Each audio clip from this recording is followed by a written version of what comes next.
Welcome to Ministries That Podcast, where I talk to successful ministry leaders about how they're using podcasting to amplify their mission and grow their ministry so you can too. I'm Tim Hall, your host and owner of Sonomorphic, a podcast production company that specializes in podcasting for ministries. My guest today is Jeff Zaugg. He's the founder and host of DadAwesome, where he's walking with dads as they lead and love their kids towards God's awesomeness. We're going to talk about the 10-episode test that's become 400 episodes and counting, the moments he's felt like quitting and why he keeps going, and how the podcast has led to a sustainable ministry without podcast ads. So let's jump right in. Here's my conversation with Jeff Zaugg. Well, Jeff, thank you so much for being on the podcast today. I've been excited for this conversation, Tim, so thanks for having me. Yeah, so I first came across you and your show when we were looking for other guests that I should have on the podcast and saw that you recently had Glenn Packiam on the show.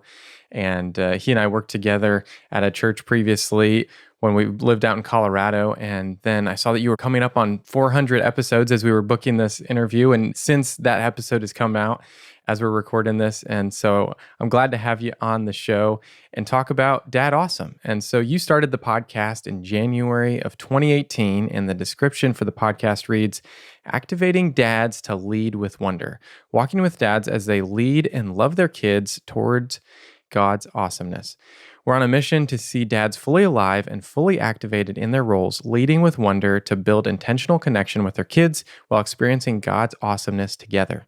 We partner with dads at every single stage of the journey by providing practical fatherhood resources to catalyze connection with kids and also with other dads. So I'm glad to have you on the show, Jeff, to talk about your podcasting journey. So to start off, tell me a little bit about that journey. How has having a podcast helped you amplify your mission and grow your ministry over these past 8 years? Yeah, thanks for asking. And yeah, it was an experiment. So it started as just a little 10-week experiment. Yeah. There was no ministry. It was just a dad of two little girls who tried to pull together resources to encourage other dads. I was actually on a 1-year social media break. I was like, no, I'm going to pause on Facebook, Instagram, just focus on local community. So I just emailed about 30 buddies and did that 10-week experiment. And then what I found was by scheduling intentional 45 minutes, like we're doing right now, by scheduling this conversation about being a more intentional dad, I started to just look forward to the next one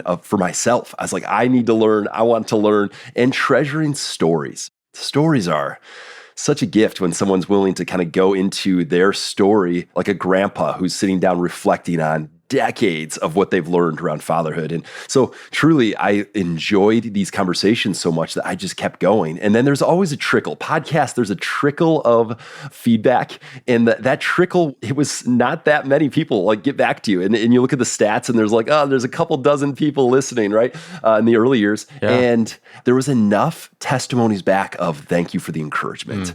Thank you. It's changed the way I approach being a dad. That does fuel. So there was no ministry. It created the ministry. DadAwesome was a commitment to once a week, a podcast conversation around being DadAwesome. And that, 3 years in I was able to take the leap and go full time. And there's some other sides with that. But yeah, here we are 7.5 years later. And the one downside about having 400 podcasts released is people expect that I would have production level, or they expect that like, man, he must know a lot about it. And I feel like I'm still stumbling my way, just like someone who's in their first 6 episodes and learning as I go. So I have a learning posture for sure. So tell me a little bit about how, you started the podcast. It was this 10-episode pilot. Let's see how this goes thing. But then it became this ministry and you're like, hey, this podcast idea seems to be the best way to get this thing started. Tell me a little bit about that and how those kind of morphed together and became what it is today. Sure. Yeah. So the 10-week experiment was simply, I took our 10 family values and just pulled together, curated some resources to share these little 10-minute video episode. And it was just, again, an experiment. But the interviews is what started to really gain traction. When I started to interview guests, these were friends of friends, these were mentors. Eventually, it was some authors, some ministry leaders.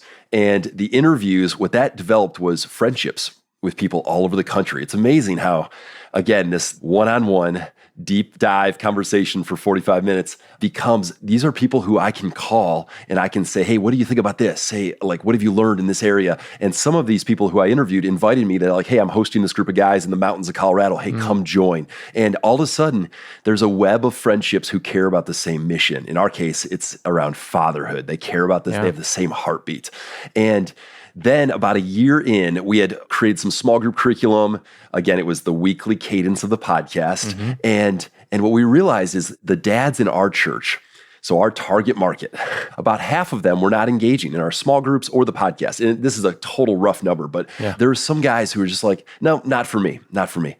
And this idea came of, what if we activate these dads to a mission of let's go do something to help kids that don't have a dad. So we had the DadAwesome, what was becoming the DadAwesome ministry, the podcast, the curriculum, the daily text message. That we set alongside this initiative of, what if we get some guys to ride their bikes 100 miles for kids that don't have a dad. We called this initiative Fathers for the Fatherless. And what happened there was the podcast was put a recruiting tool, and we talked about our activation, our real life activation events, this 100-mile bike ride.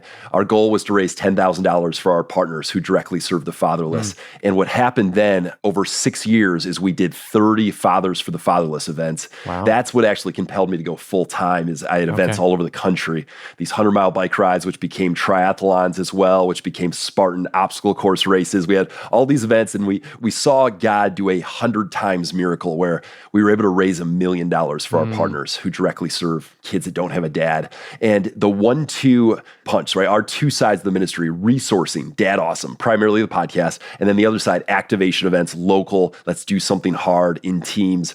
These two initiatives together is what kind of grew this ministry initiative, and it grew friendships again all over the country. And as we were traveling for Fathers for the Fatherless, I was interviewing people and doing podcast conversations on front porches, around campfires. It brought a new flavor to the podcast and a new sphere of friendships and partnership that really was a beautiful thing. So the podcast has been this consistent driving force, but then the real life events is what kind of compounded into me being able to jump into this full time. Yeah. So as you think back to those beginning episodes, did you have a vision for that this is what it would become? Or were you like, hey, let's just try this, see where it goes. And if it becomes a thing, it becomes a thing.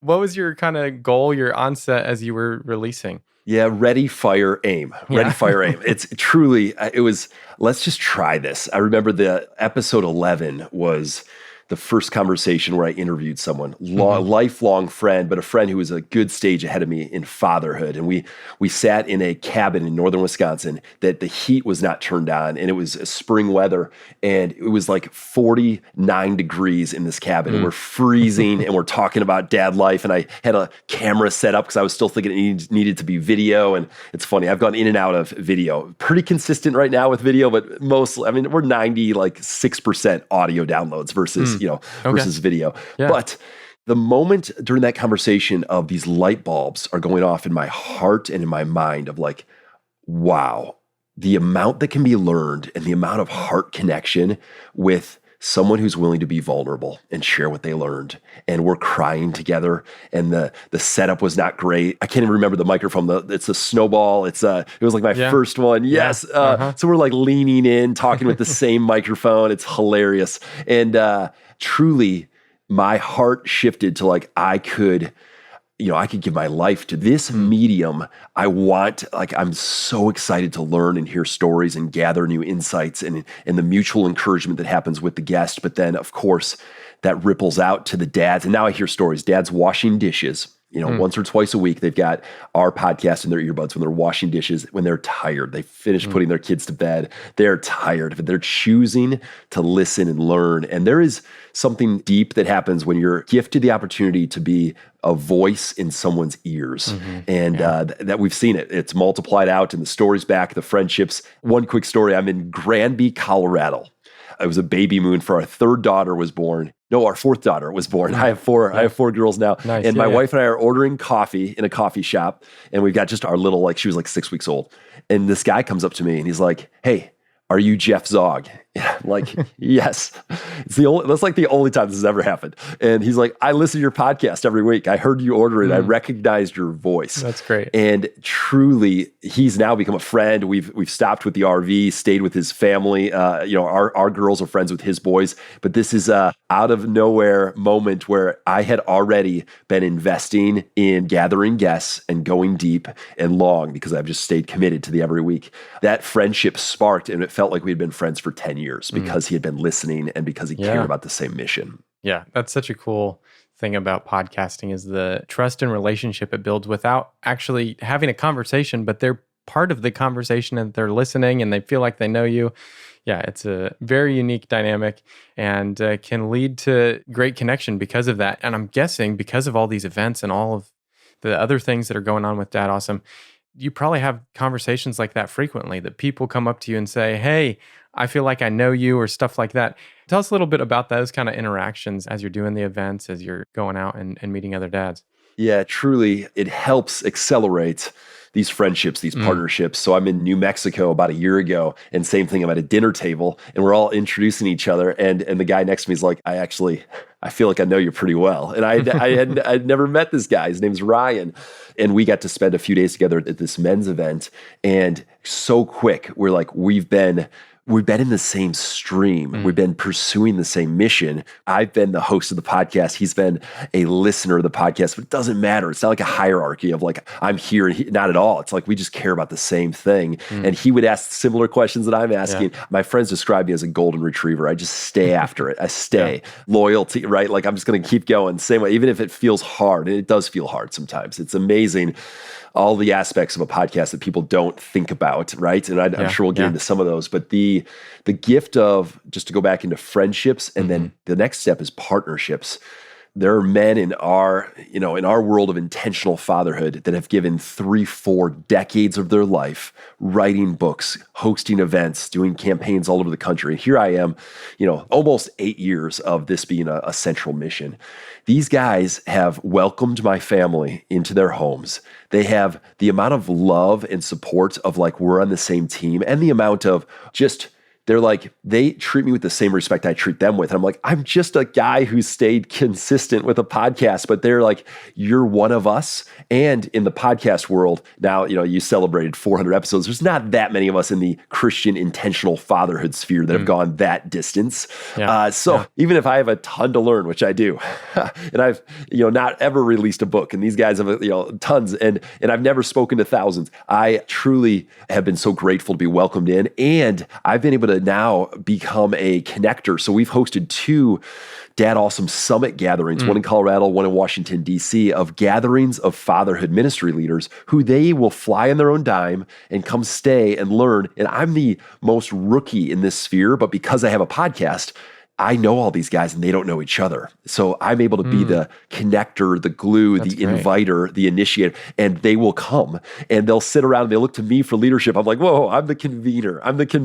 So that's been another huge gift is now some collaboration between about a dozen ministries that have come together. That's great. Yeah. So you mentioned there briefly about, podcasting is hard and the behind the scenes a little bit. Tell me a little bit as you think back to some of those, first 2 dozen episodes, what do you feel like were some of those hard things that you had to overcome or get past of like, hey, I'm going to get this published, but I don't love how this is going? What are some of those examples? Yeah, I didn't have any of the technical audio, and there are tools like we're using right now today, right? We're using Riverside today. Like there's tools that help, but there weren't in 2018. So I'm using Skype to record and I'm trying to patch together and then Zoom for the longest time. And I would get so frustrated because I knew the heart is there, the stories are there, the insights, and then there would be things that would be distracting. There would be audio issues, there'd be video issues. I had a phenomenal interview last week. The same day we released episode 400, I had a phenomenal interview, and we had issues with our focus on the camera, and we had issues, and by we, it was just me. I set up all the tech gear. I'm not bringing a crew with, right? I had issues. I had a SD card having issues, which made me forget to triple check the volume level, so I'm peaking out on volume. And I know that was a phenomenal conversation, but but it might not get released. It's right on the edge of it's just like it doesn't pass the quality bar. It's going to be too distracting. It's just not, and you lose trust if if something's too distracting, you lose trust. So I've also, some of the guests, your listeners, maybe Stephen Mansfield, who's released a couple dozen. My first interview with him, the files got deleted. Oh no. So I'd been waiting for months for this interview and the files all got deleted. So I waited 2 years and I asked him to come on again. And so it was like a 4-year process to release a conversation with Stephen Mansfield because the first round got deleted. I had reserved a co-working space. I had money invested, tons of time and nothing. And so there's these moments.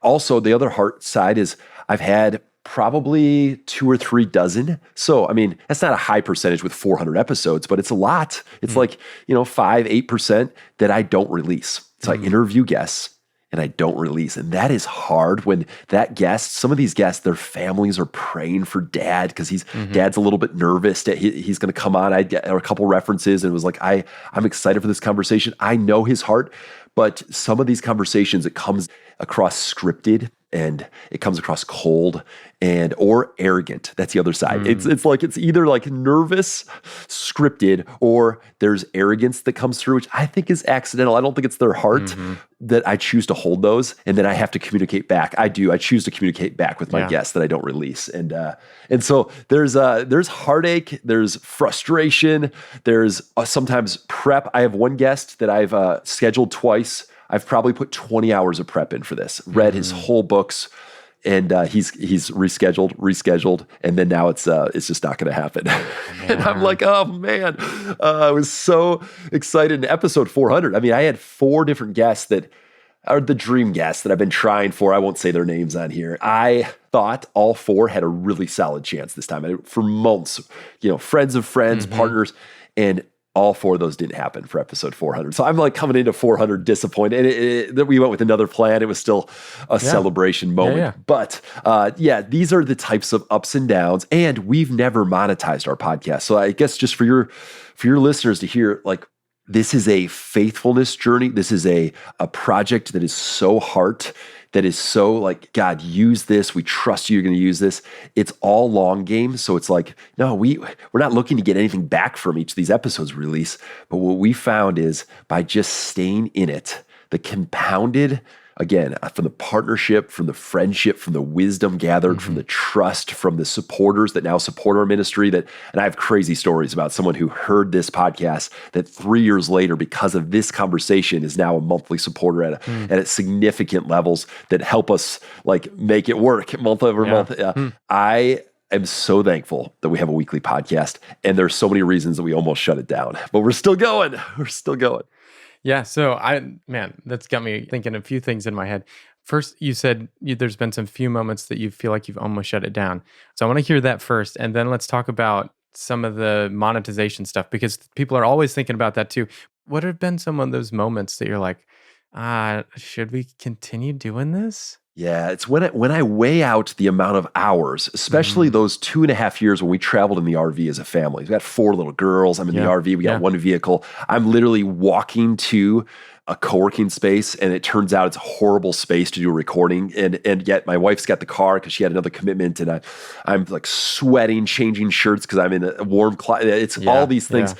It's so much time. I'm calculating the money. I'm renting this room. I've done the prep, and then it gets rescheduled, for example. Or like there's so many of these moments that like, does it really matter? And I'm watching the downloads, and I'm like, for a while, like, what? We're getting close to 10,000 downloads a month. I'm like, yes, like that's a lot of dads. And then I look, and like 3 months later, it's like 3,000. I'm like, is it even worth it? Like, and truly, like we have had some ups and downs, and some like, I feel like even myself, the way that I consume podcasts today is just so different than what it was 4 or 5 years ago, as far as content. And so it's so easy to get discouraged with some of those reasons. You look at percentage of my time that's podcast versus any tangible on the ministry leadership side, like what is the income coming into the ministry to help support that I get to, it's been 5 years I've been doing this full time.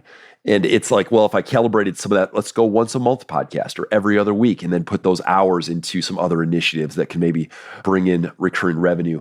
There's all these like, am I sure? I've never been sure, but I've seen the compounded returns from ministry opportunities that never would have opened up that did because of this or that. So I say all that, and I'm still like, am I sure we're going to go another 100 episodes in the next 100 weeks? Am I sure we'll celebrate? Like, I'm not sure, but I'm pretty sure because it has been like our longest standing, consistent ministry resource that is impacting dads. So you have to re-ask your question because I'm not sure if I answered it. Yeah. That's what I was wondering. Is like, what have been some of those moments for you where you feel like maybe giving up?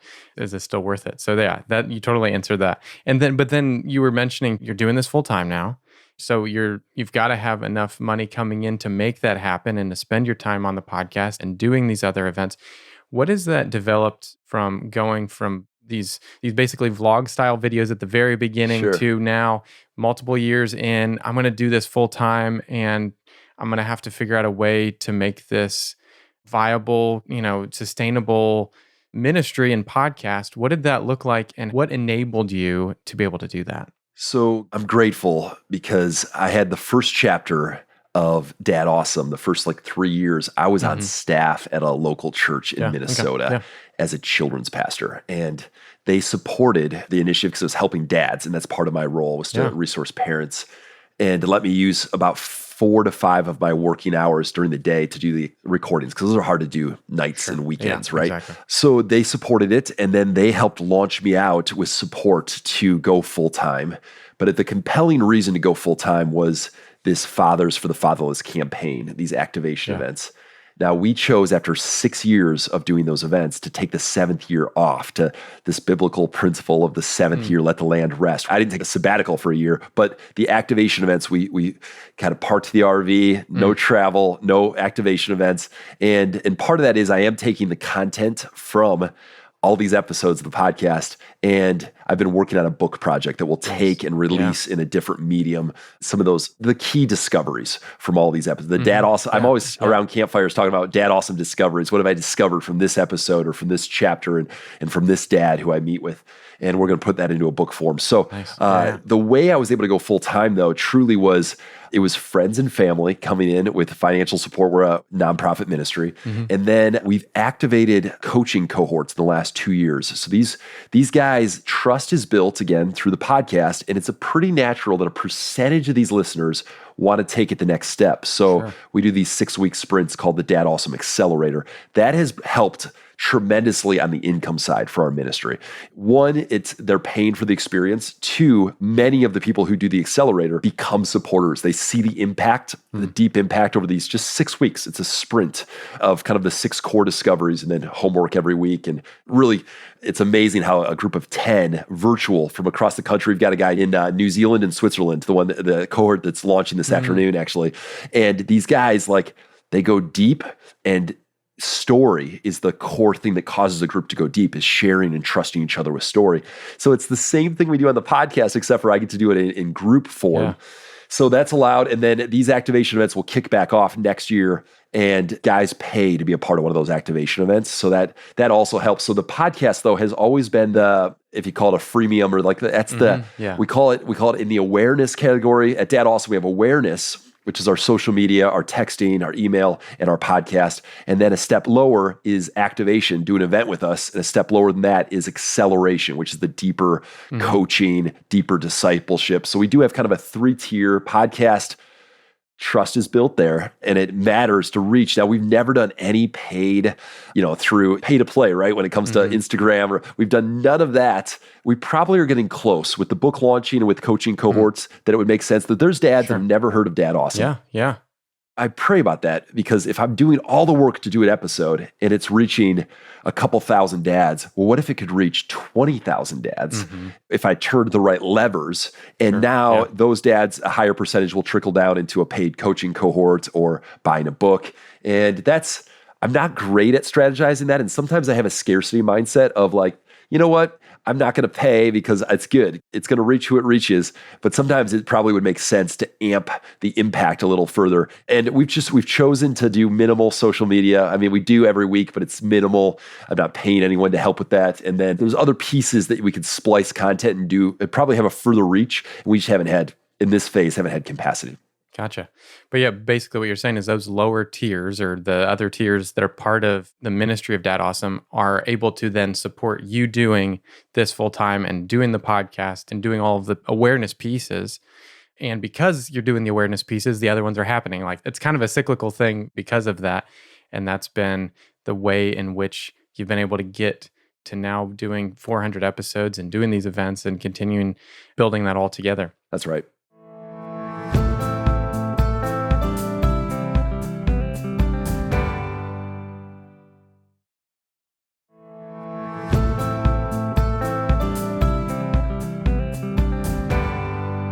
As I was looking back at the very first episode on YouTube, I saw that you were just like basically doing a vlog style thing at the very beginning. And then you've been recording video from the beginning. You were mentioning for the most part, most episodes are on video. Most of your audience, like I think you said 96% are on audio. Tell me a little bit about the benefit of recording the video, even though that's not where the main listenership is, and why that's been beneficial for you. Yeah, searchability is many of your listeners know, to search back to old podcasts is a pain. And I can reference back, my website has a page for every podcast episode. So that's pretty shareable, and that has the links to listen or watch. But YouTube does just have this, basically that link is so easy to open on any phone, any computer. So having them all in YouTube just makes sense from a searchability, even though it's, again, minimal. I'll have many episodes with 40 views, whatever. It's truly having the visual, though, even if it's a splice, that gives someone the option to see the guest. It also gives me the content for Instagram, for LinkedIn, for social. So I've chosen to do both. It probably only adds about 30 to 40 minutes of time to kind of add that other platform. And the video, for me to set up I don't bring a big lighting kit. When I do virtual conversations like we're doing today, it's easy. It's not expensive to have video. So I've been torn on it. I've been told that if you really want to impact deep and wide on YouTube, that has to be your only focus. Skip the podcast, launch something just video, because it takes such a different focus. And I have not cracked that by any means. I've had nothing go viral. It is funny though, once in a while you'll have a guest, and I say I have nothing go viral, but if most of my episodes have 30 to 40, I interviewed Jamie Winship, and his has 10,000 views on YouTube. It's like, how is that? Like, I have no idea why. But, he prays a lot, and there's a lot of miraculous around his ministry. So maybe that's it. No, truly, I have not cracked it, but I still have been committed to the video side. Yeah, the video side is interesting in that there are a lot of nuanced things, I feel like, to really figuring out what works well. And like when I worked at Ramsey Solutions, we would title the podcast audio episode different than we would title the video episode. Yep. And, doing thumbnail design was so important because that's the billboard that people are seeing to click on. And there's so many other like nuanced things that go into it. But yeah, it can take a lot of time to try and figure out what makes sense, and more time spent to try and make those things work or trial those things. But there's definitely value in being on YouTube to some extent. Even like what I do with my show for the full episode is I just put a static graphic and it's just there. If people come across it, I'm great with that. That's it. It's bonus. It's helpful in that regard. And like you're saying, it's so much easier to search things on YouTube. And as you probably know, YouTube is the number one place that people discover new podcasts. So it's worthwhile being there. But yeah, trying to figure out how to craft just the right thing that it'll appeal to the algorithm and get in front of more people to maybe have more interaction. Like that's the thing. You can have hundreds and thousands of views, but that doesn't necessarily mean that people actually engaged with that content. True. Whereas people, I feel like, are definitely more committed on podcasting to some extent, that they're more engaged. It's one of those, when you're listening on YouTube, now some people interact with YouTube differently, but usually when I'm going to YouTube, I'm going to watch something. Yeah. And if it's not compelling to watch, then it's not going to be how I consume that content. But where podcasts, you can put in your ear, you can take a walk, you can do the dishes like you were talking about earlier. And so I feel like it's just a lot more portable medium and makes sense for a lot of folks to consume that way. But yeah, I totally get what you're saying with that, because I encourage people that are starting a new podcast, hey, at least record the video. And if nothing else, post social clips and just create awareness for the show. That's definitely beneficial. But yeah, I was just curious to know if that was done on purpose from the very beginning, as you started with that very first vlog episode and you've continued it throughout. And it sounds like that's been purposeful, and that, hey, we're already capturing it. Let's put it out there, and hopefully more people will stumble across it. Yeah, it was certainly purposeful those first 10 episodes. Then it kind of went away for, about a year or two, and then I brought it back. So that's kind of the rhythm. Yeah. Totally. So in episode 50, as I was scrolling through the feed, I noticed that you kind of went into a full explain on, hey, this is the heart of DadAwesome and the why behind it.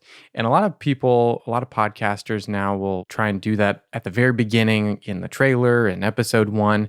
But you kind of explained, that's, even though that's the case for most people, sometimes it's just a morph over episodes, and you're like, okay, this is what it is, and kind of refine in on there.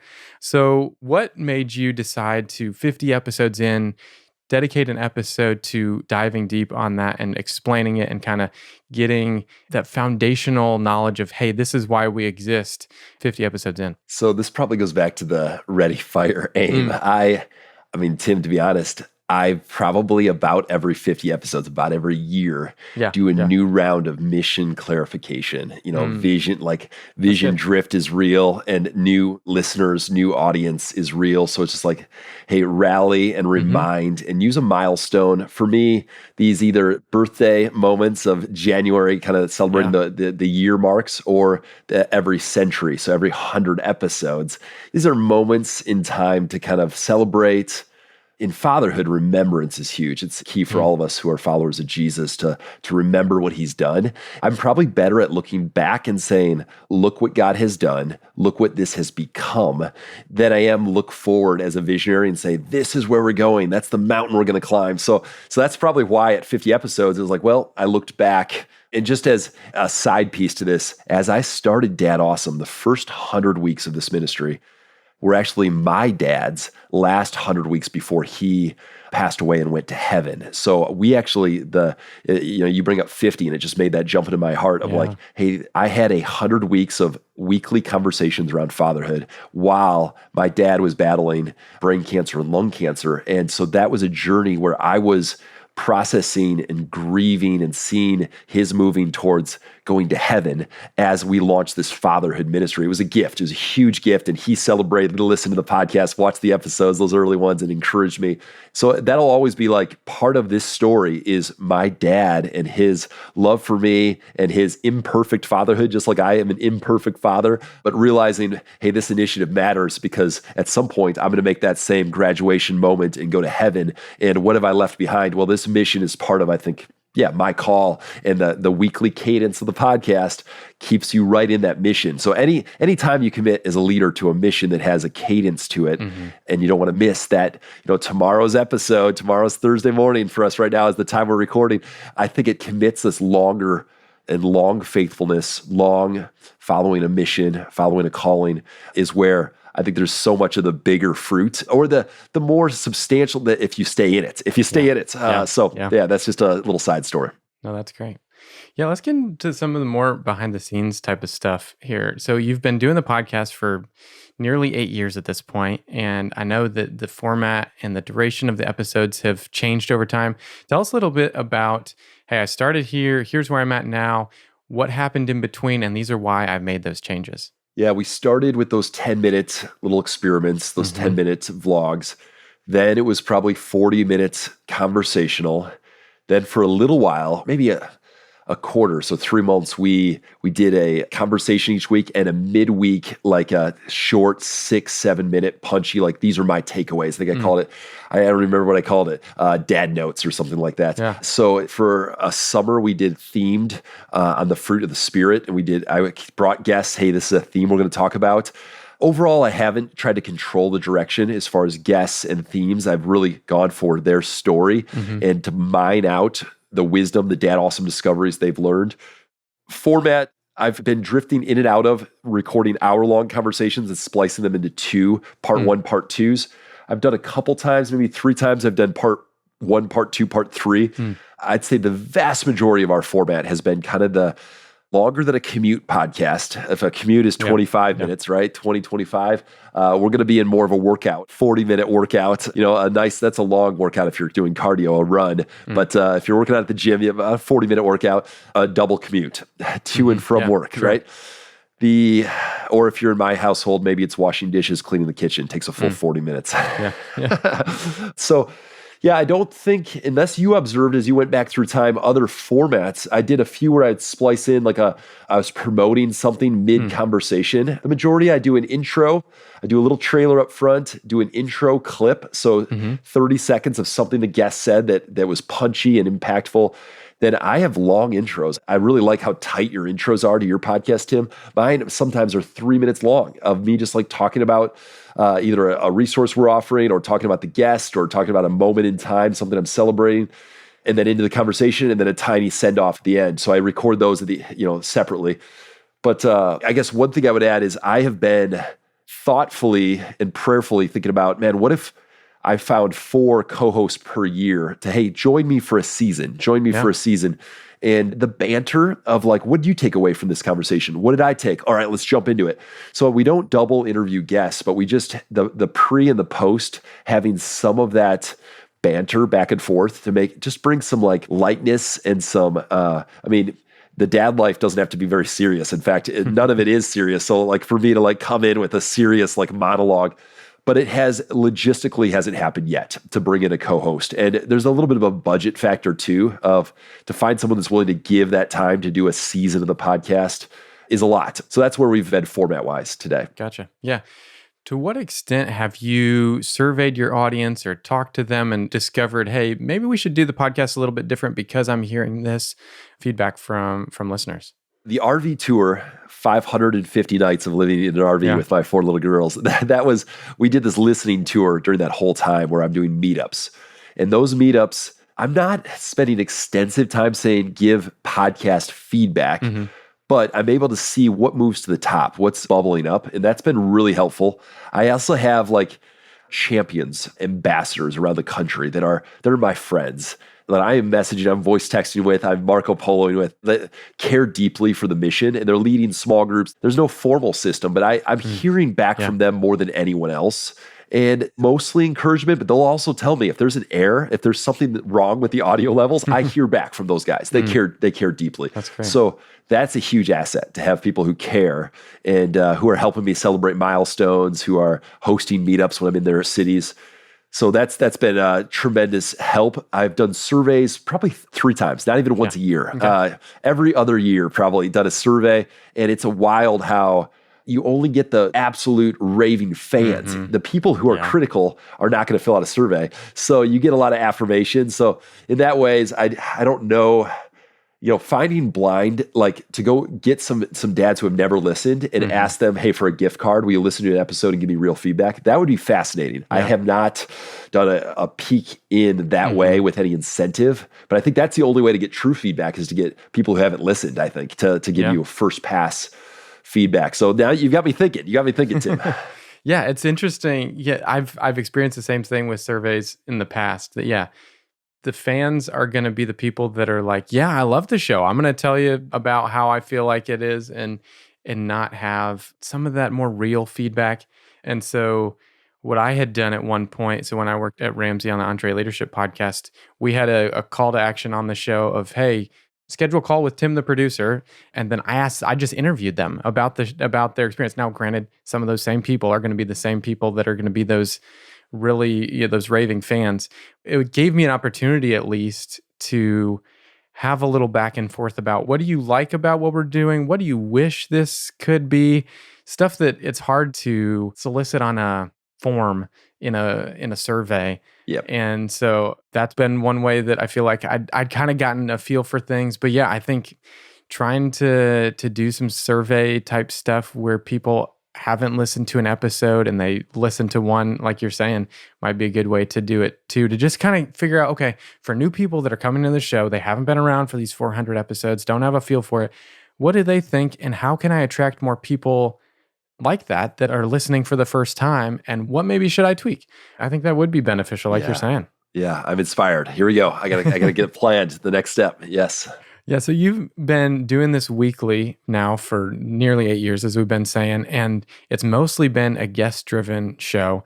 And from my experience, and I'm sure from your experience, getting guests every week is a lot of work, and a lot goes into it. So tell me a little bit about your workflow for keeping track of those, the booking process, and keeping all of that stuff happening and continuing so that you don't end up not having a guest on one week or whatever like that. So it's a mess. My workflow's a mess. Yeah.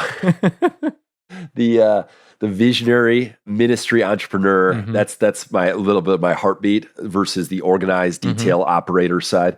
I value relationships. And so I don't use a scheduling tool that says, here's a link, pick a spot. Just relationships for me, if I can have touch points and help show that I'm like, hey, they're serving our audience. So I want to just like make it as convenient, easy, give a batch of options for times, and then thoughtfully communicate on my way to that date that I'm recording with them. Some of them I'm working with their assistant.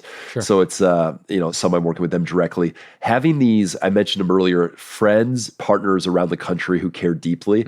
Those guys, if at any point I shoot a text saying, hey, could you suggest 2 options for someone in your sphere that you know or that you've listened to that you think I should either pursue or you can introduce me to, I can get more guests in a hurry. I've not really ever cast broadly. I'll do like one at a time, like if I need some more guests, but I've not had a problem on the side of guests. I actually typically don't ask my guest, hey, who can you think of that I should interview? Fatherhood's, there's a delicate side on that because someone who's always talking about fatherhood might not be the person I want to have on. Often I'm looking for people that it's their first interview ever talking about the dad life. Yeah. Those are precious. And if someone else sees them from an angle of like the way they've approached being a dad or a grandpa, like that's best case I'm gifting my guests a time capsule for their kids and grandkids of a moment in time, their reflections on fatherhood. And truly, that's the posture that I want to have with most guests, is that this is actually a gift that they have a recorded version of their heartbeat around fatherhood that they're pretty proud of. Like that's my prayer, is it's in that category versus a task on their to-do list. Now, a lot of authors want to be on DadAwesome because it's just another niche to reach dads. And we have enough credibility so I get a lot of inflow from authors. And 1 out of 10, I'm curious about. It's crazy. Like there's certain guests that I used to work so hard to get them on the show, and now I've had them on 3 times. And when they launch a book, their team's asking me to have them on. And not that we're like turning the dial that much for impact, but they've enjoyed chatting with me. I'm on their list of podcasts that they enjoy. So that is a piece of advice for your listeners, though, is if you can make sure that the guests you interview, they have felt treasured and they felt like, man, this guy really enjoyed every moment with me. It often is reciprocal where they've really enjoyed those moments with you. And so if I'm not trying to create something for a guest, but instead this is for me and I'm so grateful. And so there's a step of gratitude. It's a text, it's an email. It's not that often a package, but it has been. There's been chapters I've been pretty consistent with sending them a gift, shoot them a fellow DadAwesome mug. Like it's not cheap. Gift cards, you find out through someone's assistant, best favorite coffee shop, and get that gift card to land a couple days before the interview. So they're having a cup of coffee on you when you're doing a virtual interview. Like these things, they do matter when it comes to people coming in less of a to-do list, because an author, if they're doing 50 interviews and I'm one of 50, they could come across robotic. But if I can disrupt that with a preemptive gratitude, that helps. That helps. So the guest side, though, it's how much you're connected in this community, virtually and locally, to find those conversations that you're excited to have. Because a listener can feel if you're excited to have this conversation or if it's just another one of your weekly rhythms. So I think that's what's helped as well. No, that's good. That's some great advice and some great tactics of things that you can do to try and make that even a more enjoyable experience for the guests. So yeah, thanks for sharing those. All right, what is some other advice that you have? What would you say is your best advice for somebody that's starting a podcast right now or going to start one in the beginning of the year? What would you say is, hey, make sure you're focusing on this? For sure. Top piece of advice is make sure you're having fun. Yeah. So what I would suggest is don't commit to it. Don't go public that you're doing a podcast. Record your first handful, 5 episodes, and it might be 10, it might be 3. but make sure you're having fun. So if you don't have a niche that you enjoy, that you're curious about, that makes your heart like excited, if you're not a little bit nervous because you're like there's a little bit of this dance with a guest that like, you want to be at the spot that you care deeply for who they are. You respect them. You want to learn from them. You want to honor their time. You don't want to come across that like, so that little bit of nervousness is good because you've prepped well and you're prayerful. Like many times I did this today, Tim, like I prayed before this conversation. Like I want to come in with my heart alive and excited for the conversation. And because that is felt, it's felt by every single person who listens is how curious, how engaged, how passionate, how like my heart moves. I cry often during my interviews. Like I'm crying because like these conversations are precious to me. And part of that is like fatherhood is that niche. Like if you're doing a podcast on marketing tactics for corporate, like whatever, like maybe you have to figure out what is the niche that gets my heart. Like there's probably, is your audience crystal clear? Is the impact, if someone listens, this is how it could impact them, the legacy impact of your work. And then you have to like, if you can't put yourself in that spot that you care deeply, or if you care deeply, but it's just not fun. You're not going to stick with it. Sure. If somebody wants to do a 12 episode series, yeah, do a season, but don't make any long-term commitments because if it ends up being a grind, it will be felt. And you'll end up resenting the thing that you started because you thought it would be fun, because you wanted it as I feel that a little bit right now with this book project that like, man, I'm not enjoying the current phase of it, but I'm committed to it. I'm planting seeds that I'm not seeing anything grow yet because I've been month after month after month working on it. And the podcast, like, that's why you can't be necessary to see analytics. If it's necessary for analytics or feedback from other people, then you probably shouldn't do it. If you can personally receive fulfillment, then it will eventually bring the tail will come, but you got to lead. You got to lead with your own heart. Yeah, no, that's great advice. Great advice. All right, well, what are you excited about right now for the future of DadAwesome? Yeah. So these friends all over the country, all over the world, these friends, many of them I still haven't met in person. And we moved to Northeast Florida, a surf town called Flagler Beach. And a hotel was just built in town here called The Compass. Nice. And as it's been being built, I've been praying over this hotel, and I'm planning to begin events called, it might not be called this, but it's the DadAwesome Beachhead experience. Beachhead, in a strategic military sense, a beachhead is a strategic foothold for future advancement. And so this hotel's right on the beach, this little sleepy surf town. There's no chain restaurants allowed in our town. It's just like a really cool, back in time, it almost feels. And I'm going to be bringing groups of about 20 to 25 dads in for this beachhead experience where we'll play, we'll pray, they'll be inspired. All the core, like these core DadAwesome discoveries will be shared. They'll return with a strategic foothold for trajectory changing impact for their families or for their churches. Some of them will come and then go back and launch fatherhood ministries in their church. So me beginning to host those here in Flagler Beach, I'm very excited. I likely will run a pilot this winter. It might get pushed out a little bit though. We'll see. It's going to be, I think it'll be a cadence that eventually we'll be doing 6 times a year. We'll be hosting groups down here, and my family will be a part of it too. I won't have to fly away from my little girls. And that's been part of since day one, like not flying away from my little girls to lead a fatherhood ministry, but instead figure it out so that they can be a part of it. That's what I'm excited about. Yeah. Yeah. That sounds great. All right. Well, Jeff, we'll jump into the high pass segment now here where we ignore the lows and I ask you about some of your favorite things. So first, what's your favorite dad joke? Dad jokes. I make them accidentally. My little girls, like I just made a dad joke about, I was, a couple high school guys were like, how tall are you? And I respond to them. So I am 6'7" tall. And it's just this wild moment in time. I'm like 6'7". Like I just gave them this and they loved it. My girls loved it. But here's the dad joke. If a bear puts on socks and shoes, he's still barefoot. That's all I got. That's great. All right, Jeff, what's a favorite hobby that you've got right now? Surfing for sure. And Tim, I am going to take an early lunch break. As soon as we hang up, I am going for just like a 40-minute surf. The waves are really good this morning here. Nice. So surfing is the favorite hobby. I miss 4 out of 5 waves. I'll paddle in and crash. But the fifth one is great. That's great. All right. What's one of your favorite stories from a listener about how DadAwesome has impacted their life? Yeah, my buddy Mark, I could see the picture of him and his girls.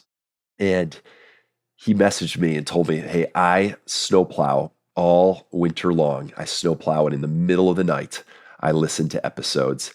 And I know that he is a more gentle dad because he's told me, because of insights that he's listened to. And so less like very specific, but I know him and I can see his little girls in my mind right now. And I know that the things my guests have shared have changed the softness of his heart. And there's a Bible promise about the hearts of dads turning to their kids. And I'm convinced that if a heart is hardened with unforgiveness, with anger, with bitterness, with secret sin, it causes dads' hearts to be hardened. They can't turn to their kids. So he's one of many, but like that idea about him snow plowing in the middle of the night in the winter, listening to episodes and multiple episodes a night of snow plowing. I'm like, yes, grateful.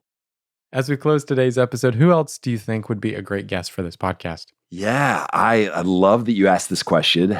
I'm not sure if you know Brooke Mosser. Do you know Brooke Mosser with Intentional? I feel like I know that name. Phil and Diane Comer. That's his in-laws. John Mark Comer is his brother-in-law. So they run Intentional, a parenting ministry, and they just launched a fatherhood podcast. Yeah. They're out Was of Justin Bend. Whitmore early? Is that So Brooke and Justin. Yeah. I know you know Justin because you helped with his podcast. So Brooke would be amazing. He thinks strategically. They just went through the process of launching. But if him or Justin, I mean, Justin would be great. I also think about RO. So the RO box, are you familiar? Right. Heath and what's Heath's counterpart? Anyways, these two guys are both fascinating the way they think. Yeah. They think about digital Sabbath stuff that they're doing with the pastor from the Nashville area. Anyways, so I think about, Joey is his name. Joey or Heath. Yeah. Joey Odom. Yeah, that's right. Joey Odom. There you go. You know, Jay Heck with Bean's Sons. He's out of San Antonio, Texas. He does both video and audio, but kind of separate. He does like reflections on video, and then he does a weekly podcast. But he's just a deep thinker, strategic. He's reaching dads, doing dad-daughter, dad-son events. So there's a few. Yeah, I appreciate it.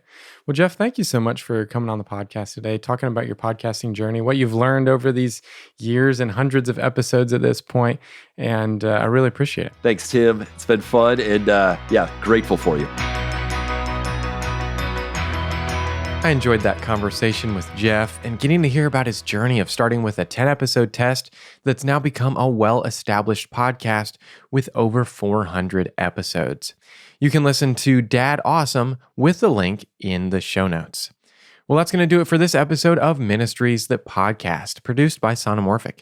If you enjoyed today's episode, make sure to follow or subscribe to the podcast and share it with a friend. That's the best way to support this show, and together we'll help more ministries grow and thrive through podcasting.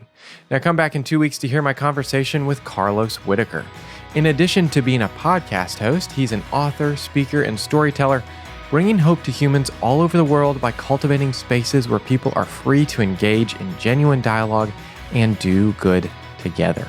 We're going to talk about how he records high-quality audio and video in various locations, why he changed the name of the podcast after 140 episodes, and the relationship between his social media and podcast.